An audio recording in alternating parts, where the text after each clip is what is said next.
Good afternoon, everyone.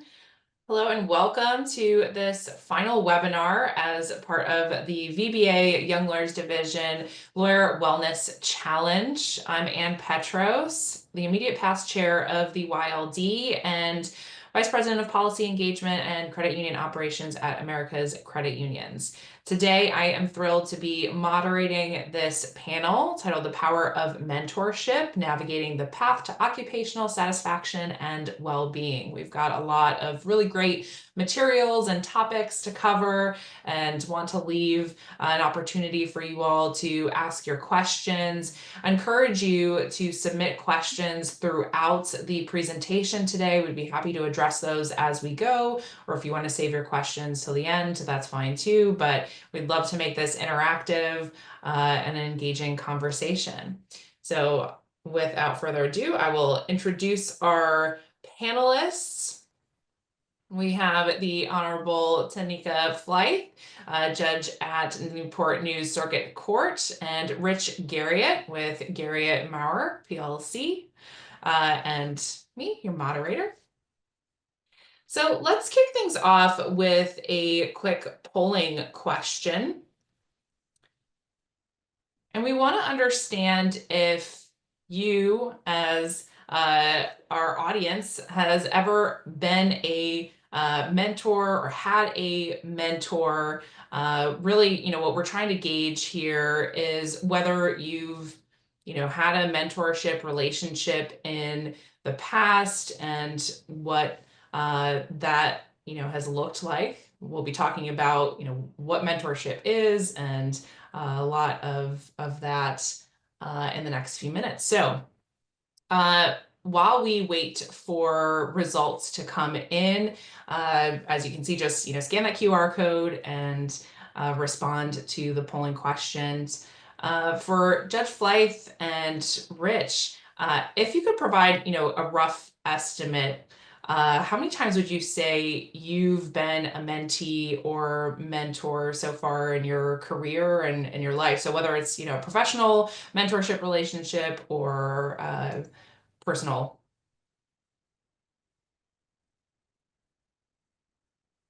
I was going to let John. I'll let Judge Well, Flythe you can start go off. ahead and you can. Okay, then I'll start. I don't know that I could count the number because I feel like I like to call it.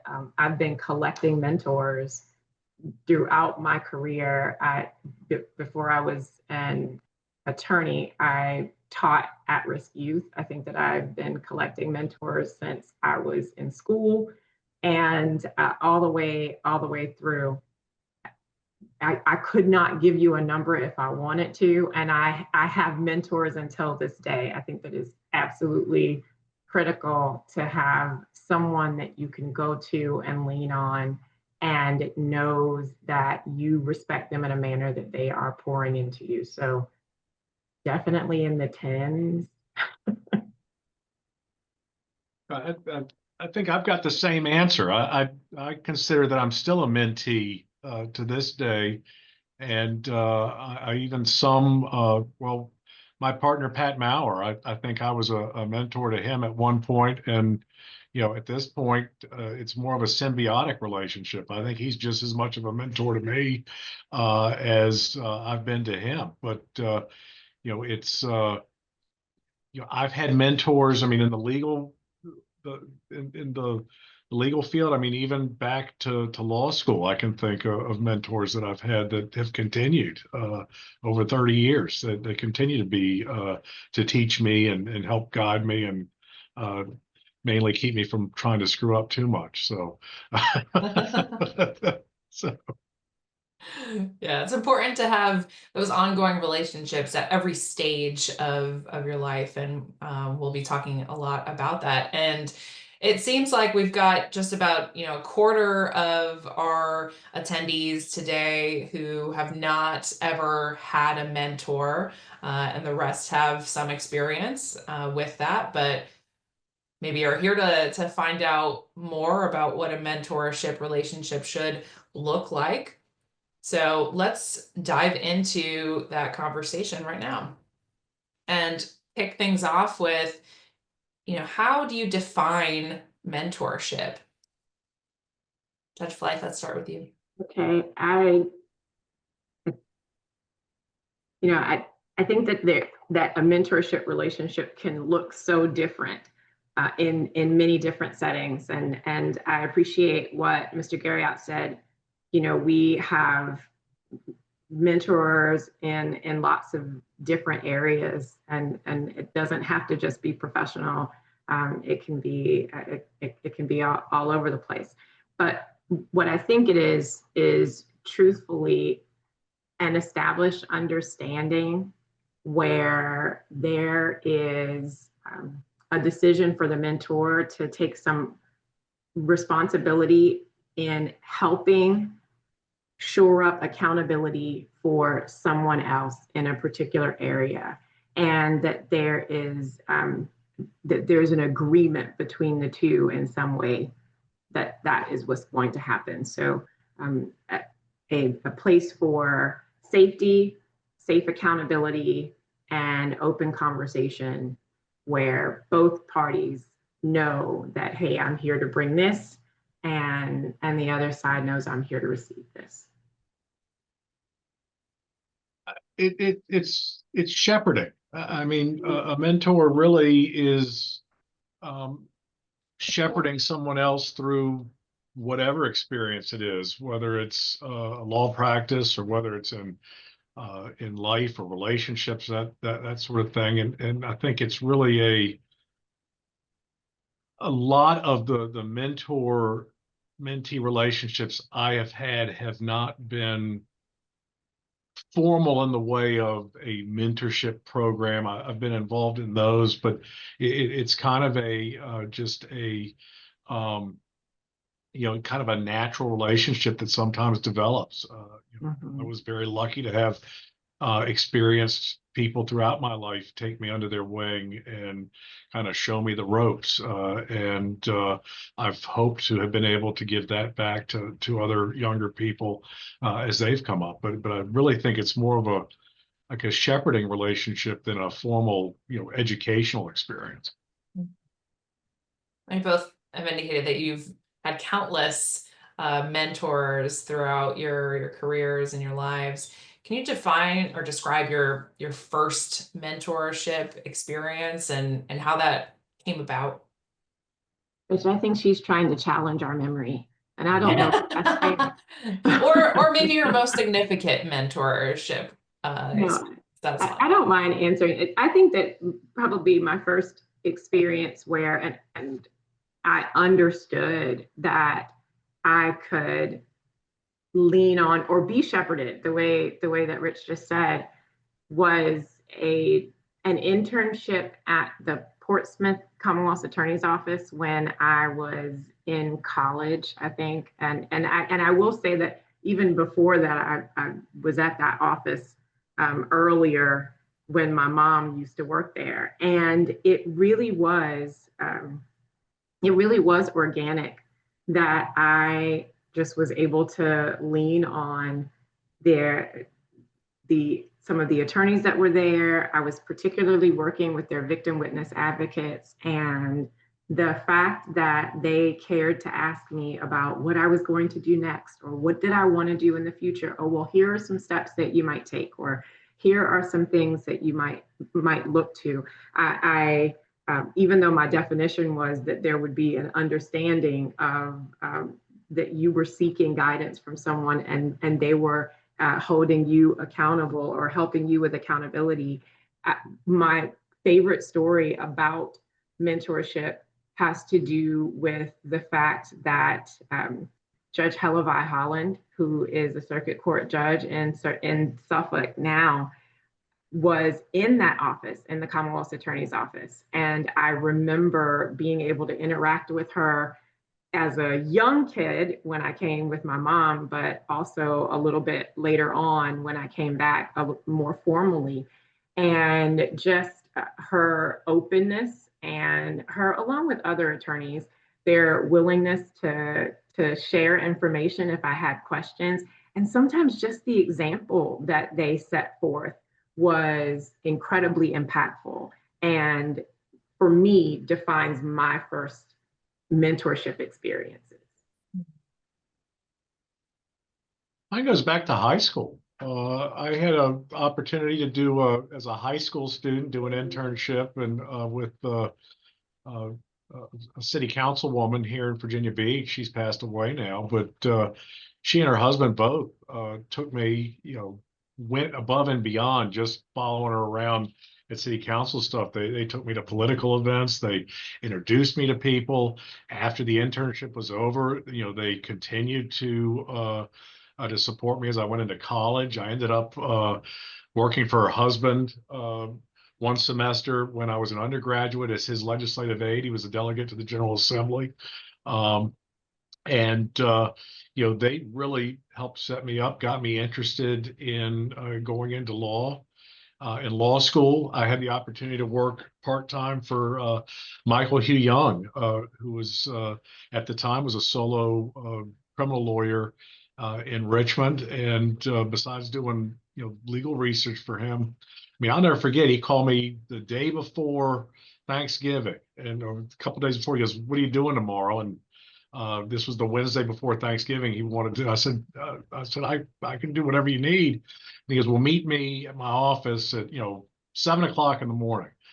And we ended up driving down the Wednesday before Thanksgiving down to death row down at Mecklenburg prison. And he was doing habeas for like 3 death row inmates. And we go in, and mentors, they're not always kind to you, because we're walking in, and I'll never forget, they had a pod system. So we're going through the yard, and all the prisoners are banging on the fence and everything, and because they know we're going to meet. And he leans over to me and he says, "I don't think I've mentioned your summer job last summer at the Virginia Beach Commonwealth's Attorney's Office right now." And I'm like, "No, stop, please." But he continued on. When I went into practice, I could call him. He helped me with if I had an issue I couldn't figure out or needed a form or something. And especially, and I think we're kind of moving on to the next topic, but especially for a young person, any professional, sometimes you need somebody who's not in your organization to be able to go to and go, how do I do this? Or if you seem like you're getting too much constructive criticism for those above you, sometimes it's nice to go to somebody who's not in that line of on that chain of leadership, and be able to say, am I messing this up, or are they, and get that feedback from there. And those are the types of mentors I've had, like I said, even today. I mean, they're most of them are on the bench now, so I'm not going to name anybody, but there are still certain people that I can pick up the phone and go, "What do you think about this?" And get that feedback where I know it's going to be confidential, and be able to take that and use it. Yeah.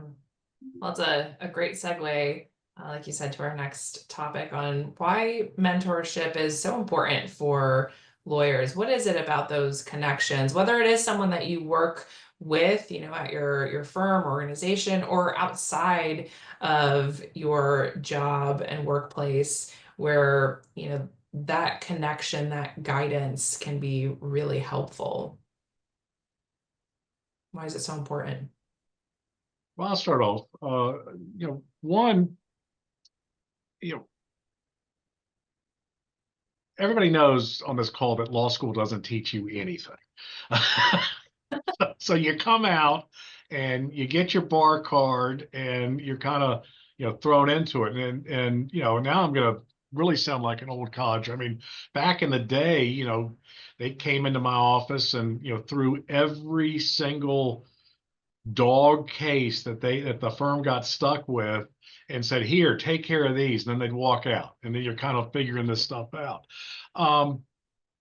But the other thing, and this goes back to when I clerked for the Virginia Beach Circuit Court. It was 30 years ago, and there was a retired judge, Judge Russo, who was still sitting a lot, and he came in with a question for me, wanted me to research, and he was in his 80s at that point.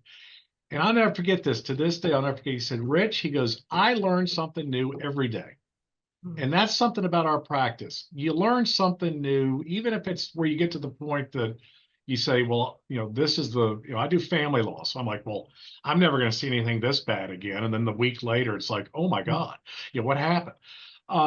So I think it is important to be ready to assist and help other lawyers because one, it makes the profession better. It makes us better lawyers, and our clients are better served. And I think it's important. One of the things that I see more and more is some younger lawyers who seem to be a little resistant to helpful advice. I mean, I've had lawyers on other sides of the cases where, I'm like, you go in, you have the in camera with the judge, just the lawyers, and the judge is kind of like, well, this is what I'm going to probably do. I know that never happens in Newport News, Judge Flythe, but and I've had it before where the young lawyer's like, I don't know what to do. And I remember this case. It was a guardian ad litem. It was me and this brand new lawyer, and the circuit court judge said, well, this is definitely what I'm going to do. It was a PL matter involving some custody.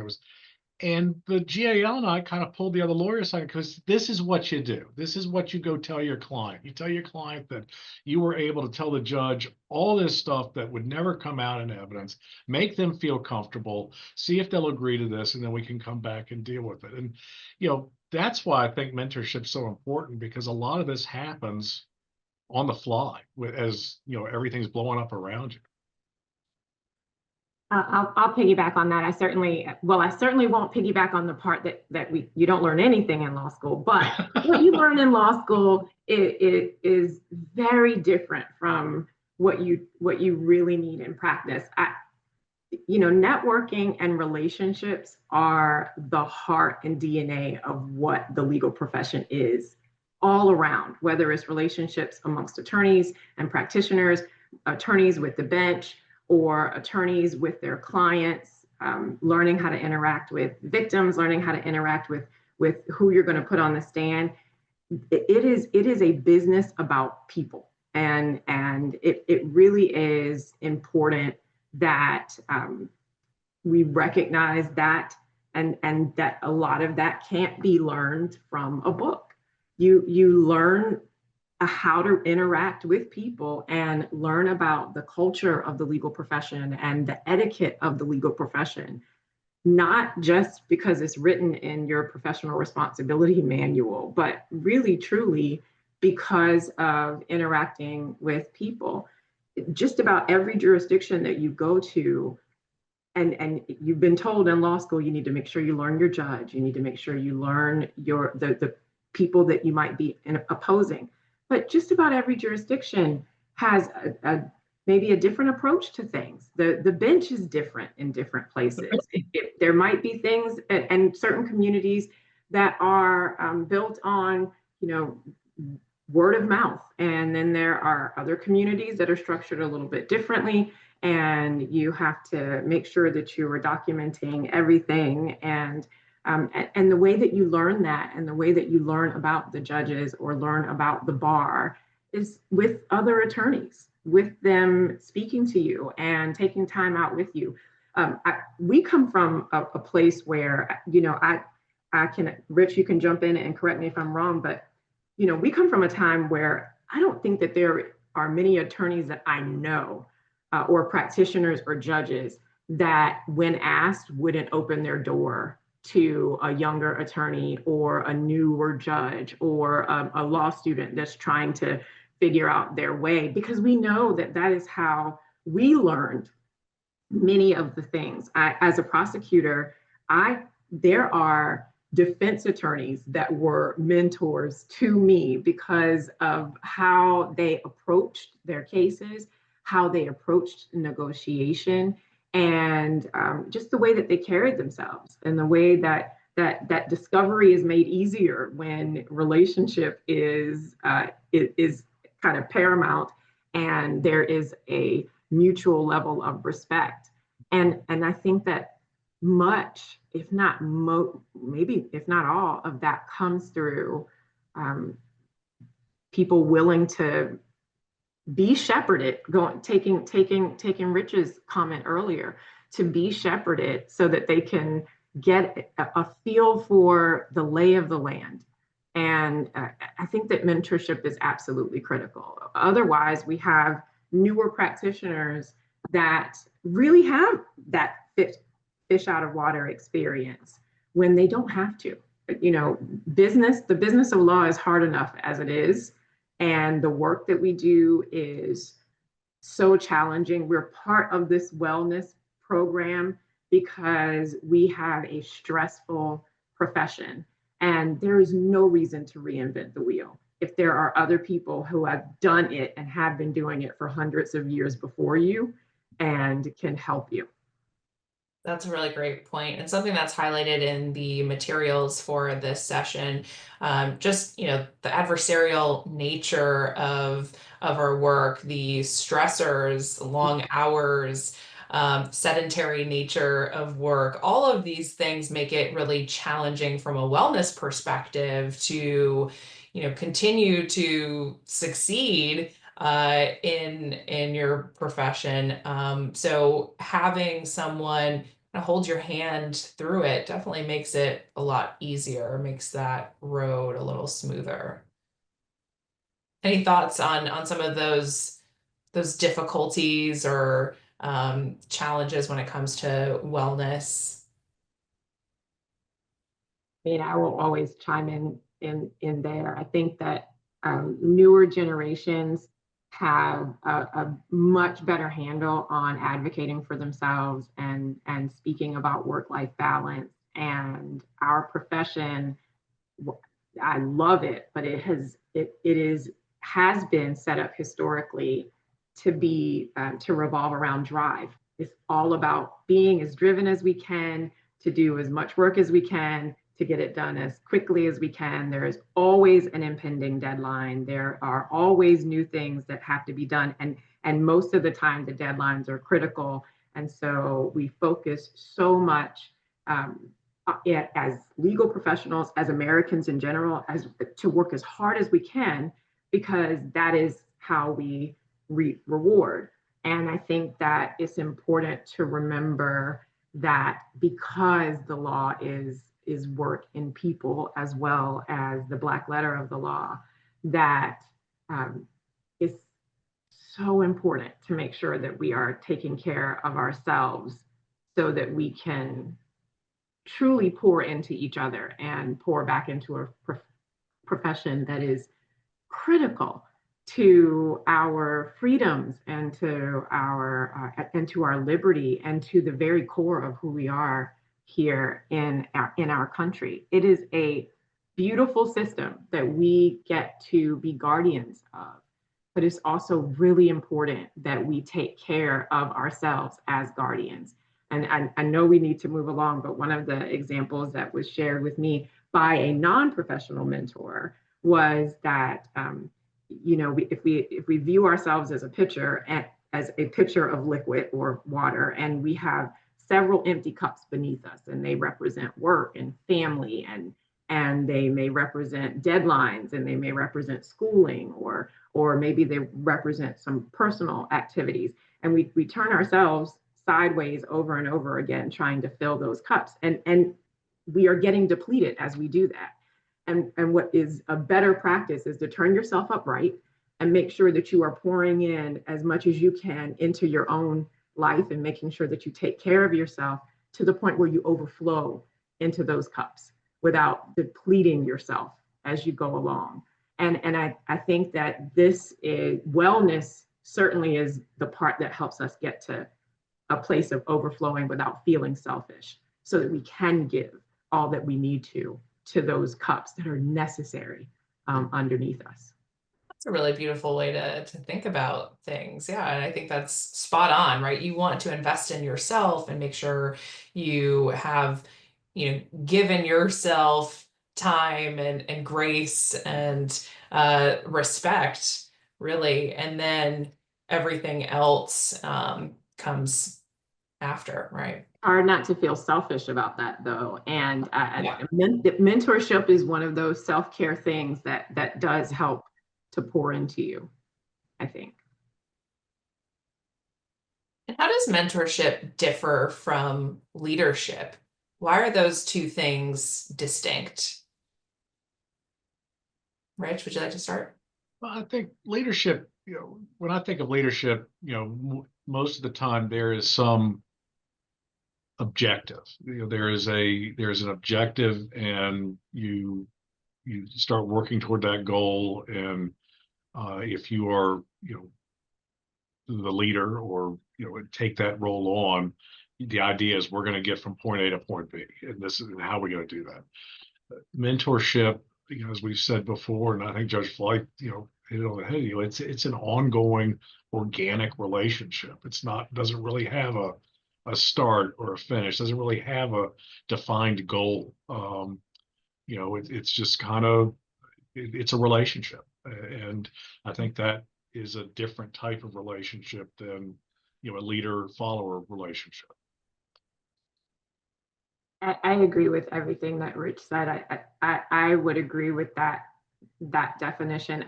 I will say that I think that mentorship certainly can be a form of leadership, but generally, when you're focused on leadership, it does seem to be less personal, but of course, important, extremely important.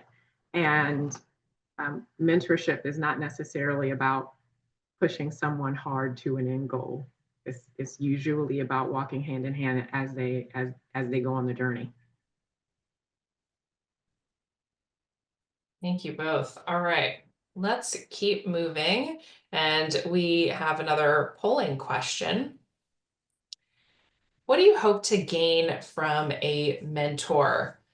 Guidance on next steps in your career, a sounding board for obstacles or opportunities at work, skill development, increased confidence, access to networking opportunities.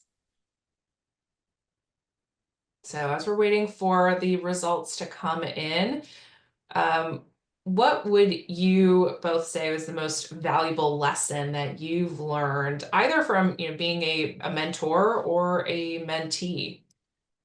You touched on this a little bit with some of your past experiences, but what was the most valuable thing? Or maybe you're still learning.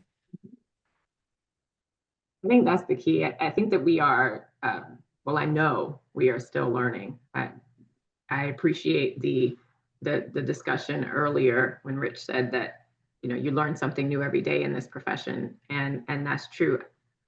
Quite frankly, as you were saying it, when you say what is the most valuable thing that you feel that you learned from a mentor, it's hard to really pinpoint whether or not any of the things that I have learned that were valuable haven't come from a mentor. Most of the time, the gold that we get in the form of wisdom in this profession in particular, and in many other aspects of life, have come not from the books, not from the several classes that we've all had to attend, but they've come out of the mouths of people who were willing to share what had worked for them and were willing to help me understand what could work. Not necessarily ever in a way that's judgmental, but I will add to that I think that as mentors, one of the great things is that you may offer mentorship, but as Rich said, let it be symbiotic, because there are times that mentees will mentor up, and I as a continuation of that story, have the benefit of being in a mentor-mentee relationship with Judge Holland that I talked about before, who came in as a circuit court judge after me. But certainly, though the roles had changed, we really got to see the balance of that relationship, since I certainly have viewed her as a mentor before. There are so many things that I have learned I couldn't pinpoint.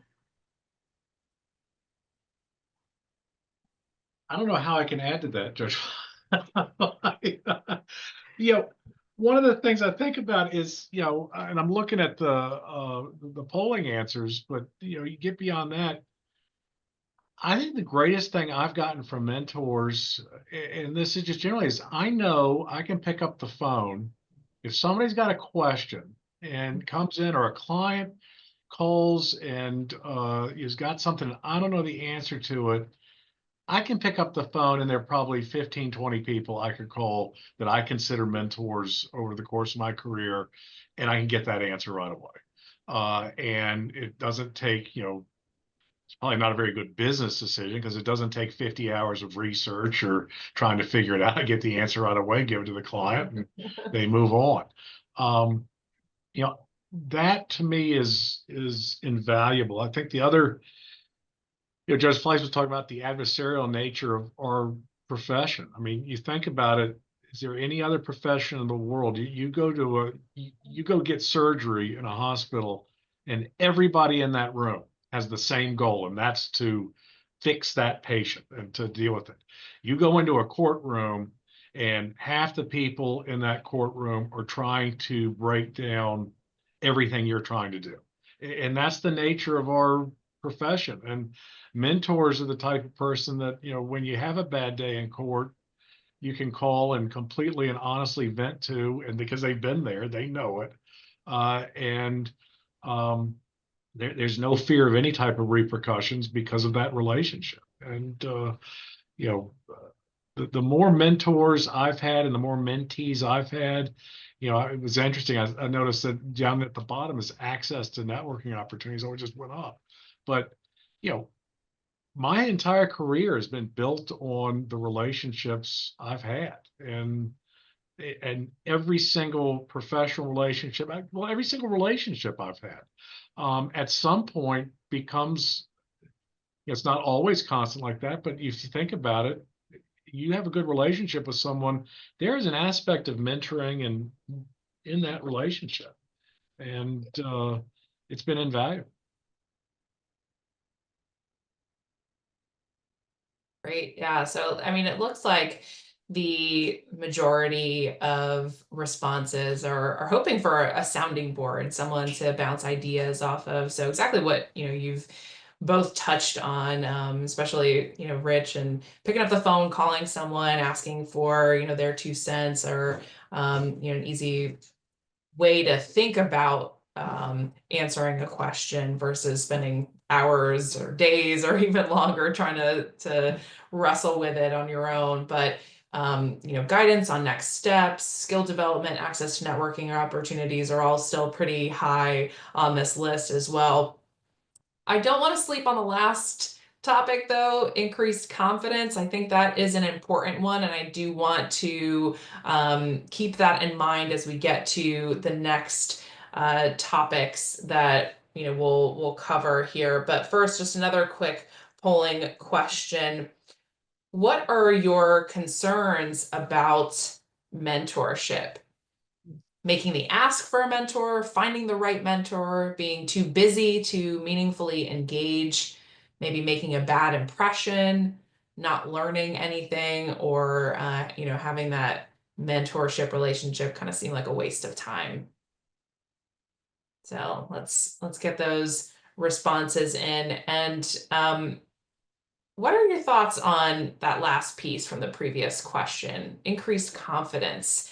How have your mentorship experiences helped with your confidence levels? And why do you think that's, valuable benefit for mentees? I can start. I think that, one of the main things is that you learn that you are not the only person that has experienced whatever challenge you may have in front of you directly. We, again, are a very driven profession, and it is, I think, easy to get into rooms or into situations and feel panic because someone is relying on you and you don't know all of the answers. Newsflash, you will not ever know all of the answers, or at least I haven't. And if you do, and you are on this webinar, please call me because I would love to meet the person that has all the answers. But I think that it's important for all of us to be reminded that we are not losing just because we need to ask or need to find out or need to seek the answer. Sure, you have the ability to research, just as Rich said. You can sit down and do all the research or rely on a law clerk or a paralegal to help you get there. But those things that are not covered in the books, how do I interact with a client that has this going on or has said, and obviously not betraying any of your professional responsibilities or betraying any confidences that you're supposed to uphold or privileges. But there are nuanced things that happen not just in our cases, not just with the people side of our cases. There are things that happen. I did not go into private practice, but I know a lot of solo practitioners, people who have hung out their own shingle, that are learning the business of law right alongside learning the academics and the substantive issues of law, and may need someone who has already been there. So it is a great confidence builder in helping people understand that, one, you're certainly not the first. You're not the first to have felt this way. And let me point you in the direction of some things that can help get through this hurdle. Judge Flythe, I've got all the answers. They're just not all the right answers. Oh, okay. Right. I'm glad to know it. You've got many right answers, though. Congratulations is in order for you with some recent recognition, and I certainly appreciate getting to meet you here today. I get about one a week, right? I guess so. I've got 4 daughters, a wife, and a granddaughter, so I'm never. Oh, you definitely don't have all the right answers. The increase in confidence. When you asked that, Ann, I was thinking during one of the sessions at the winter meeting, they were talking about the profession and the work and the generation gap between the old codgers like me and the Gen Zers who are coming up now and what they needed as far as feedback. And I made the comment to a very good friend, a classmate of mine from law school and undergrad, who was sitting next to me. I said, when I was a young lawyer, I was just happy if I didn't get fired at the end of the day. And I think that mentorship does increase your confidence, because when you're nervous about, can I do this or do that, and you talk to someone who has been through it, you feel like, okay, it's okay, I can try this. I think the other thing that it does, one of my law partners here regularly, he talks through his thought process of thinking things, and he'll come in and he'll spend 20 minutes explaining something to me, and then I'll just be like, why don't you just do this? And I actually gave him a cup, a coffee cup that says, excuse me while I overthink this. But that's something that mentorships do, because when you start getting into that rut and you start doing that circular logical thinking where you keep going back around and around, the mentor will help you kind of push you off of that and give you the confidence to say, okay, I got to make a decision and go one way or the other, and it'll be okay regardless of which way I go. And I think that's what a mentor-mentee relationship really helps you do as far as your confidence. Yeah, that's really helpful. That increased decisiveness, just believing in yourself, that you can do something. I mean, I've personally struggled with imposter syndrome for a very long time, probably still tackling that, every day. And I think that's a really important thing to remember. Judge Flythe, to your point, you're not alone in this, and a mentor can help you better understand that and, tease out some of those voices in your head, telling you can't do this, or you're not good enough, or, someone else is going to do it better. So, definitely a positive influence to look for, to try to incorporate in your professional and in your personal life. In terms of concerns about mentorship, it looks like we've got an even split between making the ask for a mentor and worrying about being too busy to meaningfully engage. Then another concern high on the list is finding the right mentor. That's really important, and we'll talk about that in a moment. But also making a bad impression, and a couple of folks just worried about, whether it's all worth it. Is this going to be a waste of time? What are your thoughts on these results? Well, for a while there, we didn't have any under not learning anything or waste of time. I'll start there. I think that can there be relationships or programs or over programming into mentorship relationships? I think that there are times when you may feel it's a bit maybe overdone. And I think that if you pay attention to what Rich said in particular earlier, we've all echoed, it really is organic. If you have a mentor-mentee relationship that is governed by a sheet of paper that says that you have to check off this many things, and you're kind of forced into a relationship, I think it can feel onerous, and I think that it can feel like a waste in some of those cases, especially if you feel that you don't learn the best in that manner. People are different.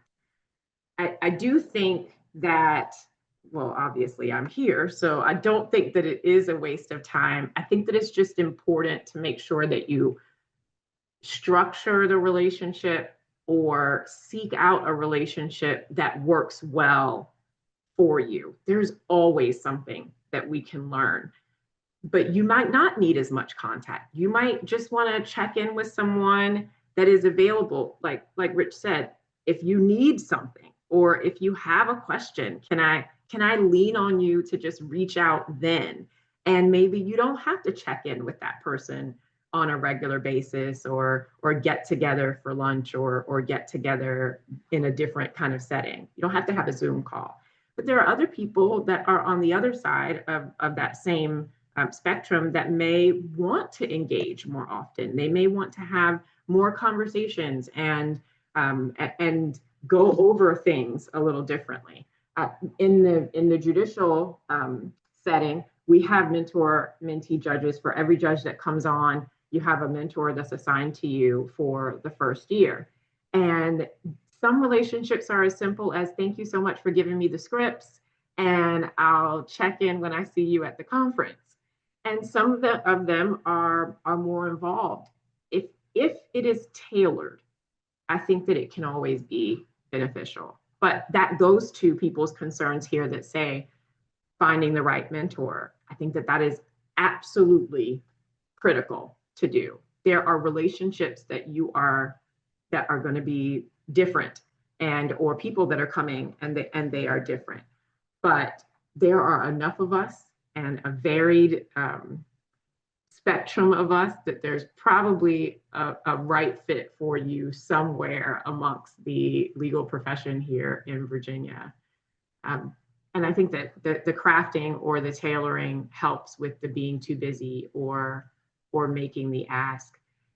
I almost want to say, if you know someone that is that you're comfortable speaking to, you can speak to them about how to make the ask. But for that one in particular, I do not know of a judge. I have not met an attorney that if you reached out and just said, I am looking to come and chat with you or shadow you or find out whether or not you'd be willing to guide me on this one particular area, that a lawyer would not help with that, or a judge.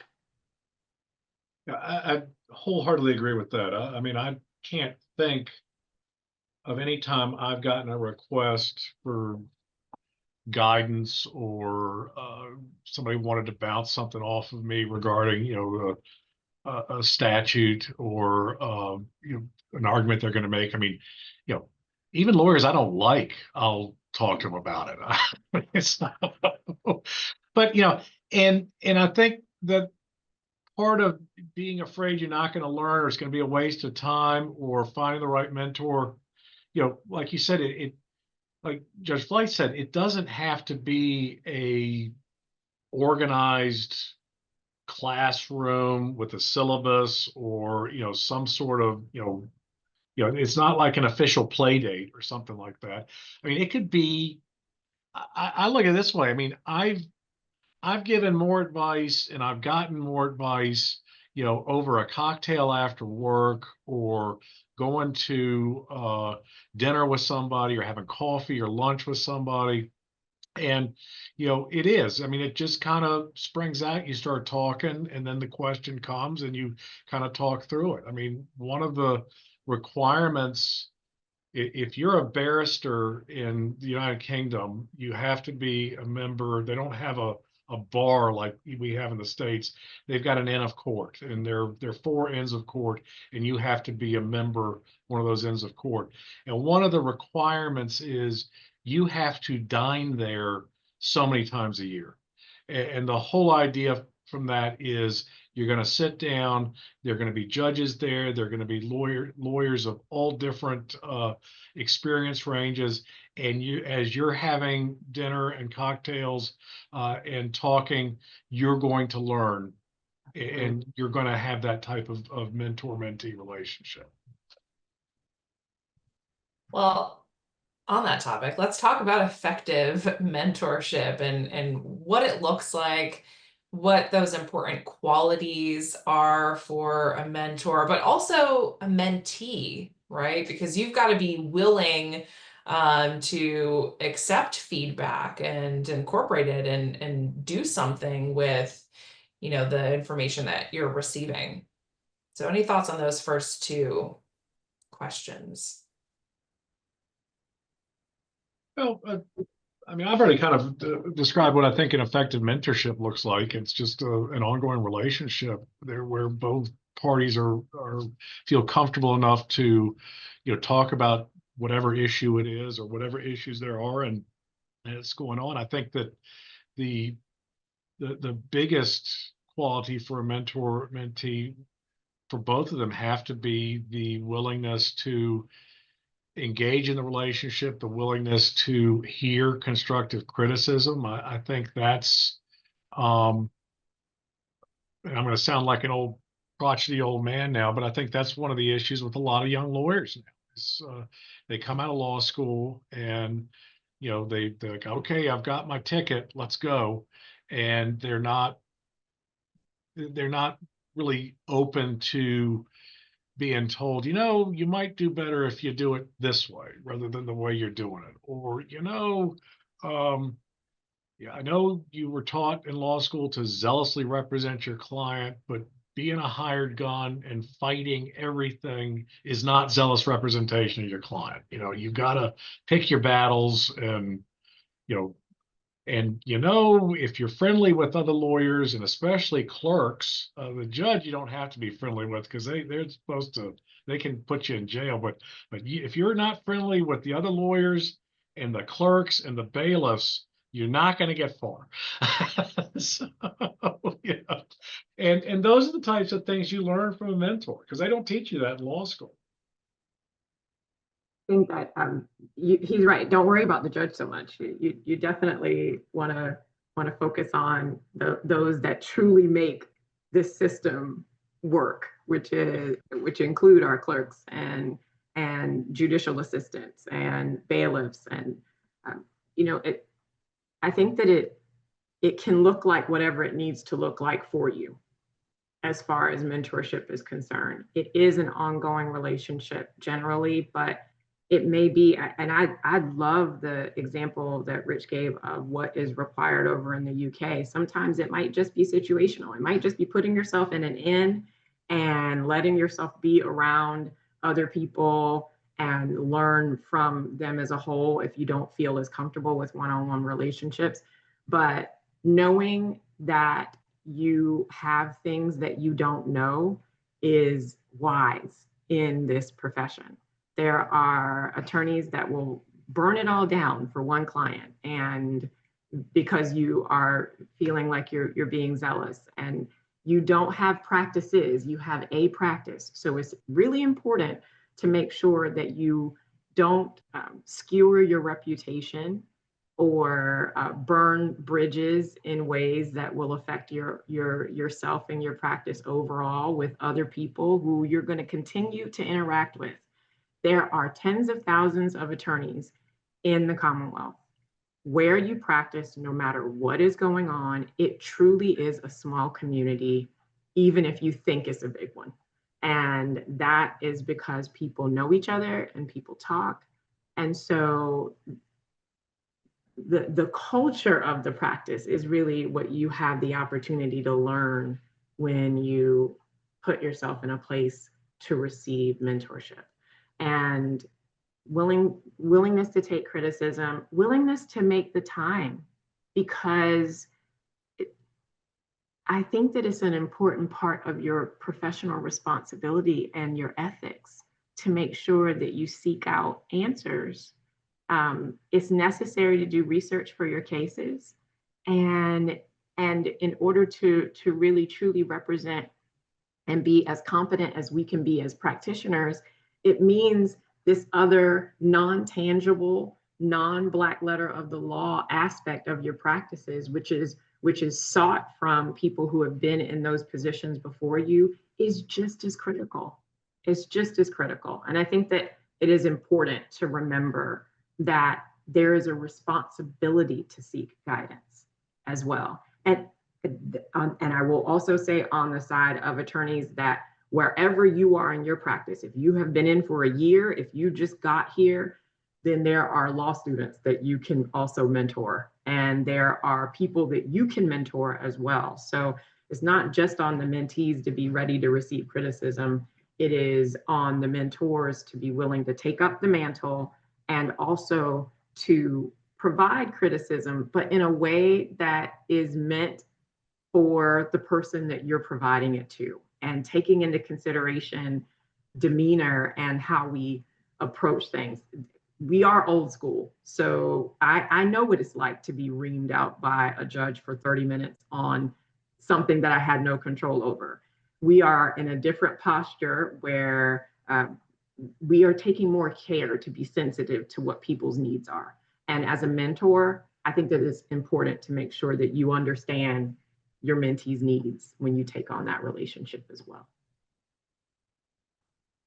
Thank you both. And while we may not have an end of court, we have the VBA, and we have VBA statewide meetings, and the summer meeting is coming up at the end of July. If you haven't all registered for that, I encourage you to do so. And that's a great opportunity to meet potential mentors and build those relationships in a really casual way. Maybe it's by the pool, maybe it's at one of the happy hours or other events or the banquet. I have met some mentors that have added a lot of value to my professional development and growth over the years at these events. And so I think it's important not to forget that can be an opportunity as well. Well, and also law schools each have an inn of court that are modeled behind the UK inn of court, and it is different structure and it is voluntary. And I think that they are very valuable to have a cross section of students, professors, judges, and lawyers that can be really beneficial as well if you're looking for other opportunities in addition to the VBA and being a part of this organization. Definitely. So some of the responses were, concerns about finding the right mentor.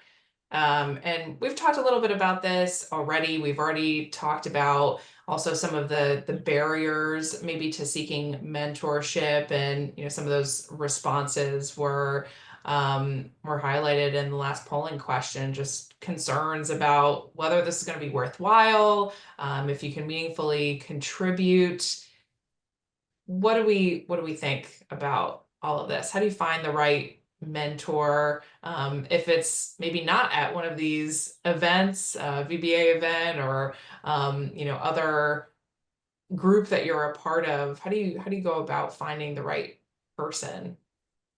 You already answered the questions. So join the VBA and go to the meetings. I think involvement in any bar, whether it's a specialty bar, if you can get in with the ends of court, absolutely.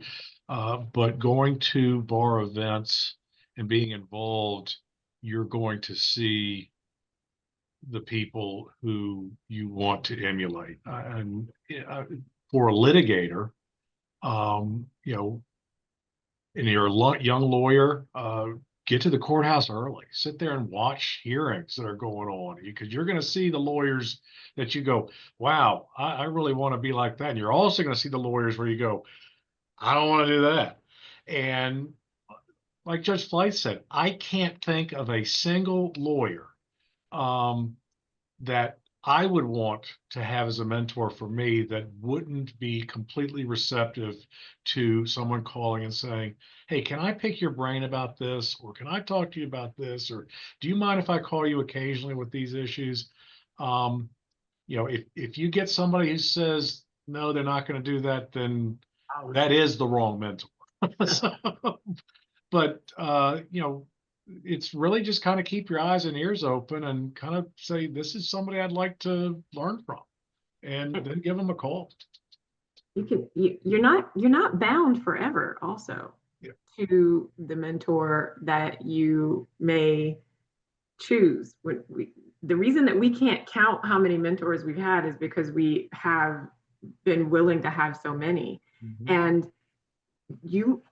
my mentors might not know that they're my mentors, no, but I rely on them as heavily. But really, you're not bound to have that relationship forever and always. And I certainly recognize that it can be a challenge to want to put yourself out there, to be vulnerable and seek that relationship with someone. And so I can understand that hesitation, but it can be as simple as a one-liner to their email, probably, to just say, hey, I got your email off the website. I would love to chat with you. I practice in this area, and would that be possible? If they don't respond, then they might not have seen it. But generally, someone that you would be willing to seek out, I agree with Rich, somebody that you'd be willing to seek out in that way probably will respond. And I'm going to go ahead and offer him up, and probably Anne as well. We are all willing to receive that email. And when people tell you that, take them at their word. They're not just offering it to blow smoke or to say, hi, I offered it. They really mean it. I have interns and externs that come from law schools. There's not a kid that has ever said, I would love to come and observe your court, that I haven't said yes to. Just try to take a chance. And if you can't take a chance, then reach out to us, and we will help you figure out how to craft a way to take a chance. Great. I do want to get to a question that came in from the audience. How do you encourage law firm partners to serve as mentors in this busy world? Everyone's got a lot going on. How do we ensure people are more willing, I guess, to serve as mentors? You want to take that one? Start with that one, Rich. Yeah, I'll start with that one. We are very busy, and especially if you're an associate in a firm and you're reluctant because you go into your bosses. I mean, this happened this morning. We've got a brand new lawyer came in, and he had done something, and I had just sat down, and before he even opened his mouth, I just looked at him and kind of, probably a little snappier than I should have been, said, I hadn't even looked at that yet.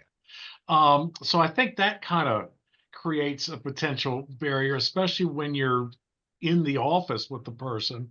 But as busy as we are, most lawyers I know would much rather stop dealing with whatever thing they finally got to on their desk that they haven't want to deal with for sometimes weeks, and would stop and talk to somebody about something else. I mean, I think that's just natural.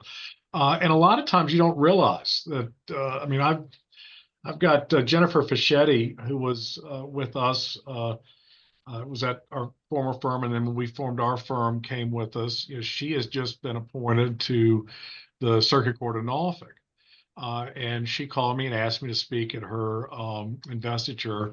And she said, well, you've always been a mentor to me. And I was like, geez, I always thought I was just kind of your jerk boss. Yeah. But I think it's more of a reluctance on the part of somebody who's reaching out to say, I don't want to bother this person. But like I said, at least I know in my experience, I've got a letter I've been meaning to respond to for 2 weeks now that I just don't want to stir the pot anymore. And if somebody called me and said they wanted to talk about something else, I'd drop it in a heartbeat just to, be able to talk to them. I think that if the person that asked has the ear of leadership in their office and is able to encourage those that are busy to engage, maybe going back to what Rich said earlier, maybe not have it be so formal. Maybe just structure it so that once a month, once a quarter, there is a non-legal work function that gives people an opportunity to talk amongst themselves and build relationship and maybe ask those questions. If you have, it can be as simple as making sure that you have an open door policy so that colleagues or younger associates are able to come in. Are you willing to maybe be in something that's structured as a rotation, as opposed to I am, always the person that is called? For most of us, that should be enough. For others of us, we might have to remind ourselves that you probably were an intern at some point. Someone took the onus, because internship is work for the person that is leading the intern. Someone took a moment out of their day, or took several moments out of their day, to not only bring you in when it was going to be more time for them, when it was going to be more work for them, when they were probably going to have to do the work twice because you either didn't do it correctly or they needed to guide you through it. And that is part of the very fiber of how we get to where we need to be as attorneys. So I hope that leaders can be reminded that what we ask of you is a part of the service that we are able to provide back to this community. And as another reminder, we are self-policed and self-governed, and we maintain that, and we have the ability to do that without outside influence, truthfully, from law entities or other legal entities, because we care so much about raising up the next generation of attorneys. It really is on us to want to pour in to new attorneys so that we can maintain those things that have been the cornerstone of our profession. Amazing. Well, thank you both so much. We have to wrap up. Unfortunately, we could probably spend the rest of the afternoon talking about mentorship and everything that you can get out of these valuable relationships. Thank you, Judge Flythe. Thank you, Rich, for your participation and wisdom and really valuable insights onto this important topic. And thank you everyone for tuning in, and keep stepping and stay well.